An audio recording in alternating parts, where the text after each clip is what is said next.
Hi folks, this is a fat old lady in PJs. There's one thing I forgot to mention when I was telling you about how to dress warmly in sub-zero temperatures. And I wanted to make a special video on this because it's very, very important. And that is that to wear wool when you are outside. If you're allergic to it, that's one thing. You'll have to deal with the acrylics.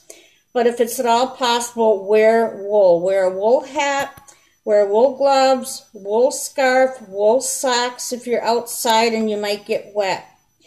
And the reason for this is that wool stays warm even when it's wet. So if you're out shoveling snow and your gloves are getting really wet, you'll still stay warm. If you're in acrylic, you're going to just freeze. It's going to be very, very uncomfortable. I found this out the hard way when I was busing it to and from work, and I had to stand and wait for the bus in snowstorms in a very open area, and I had acrylic gloves.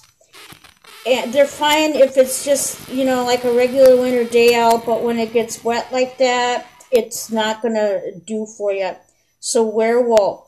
And if you're a knitter, if you're making your own, be sure that it's 100% wool. You do not want a wool and acrylic blend. Read the label. Make sure it's 100% wool.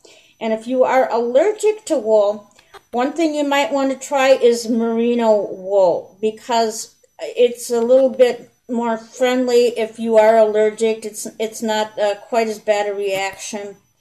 You can also, if you want to, wear something acrylic underneath it or put a liner in your hat or something like that. But remember, folks, wear wool. This is Fat Old Lady in PJs out.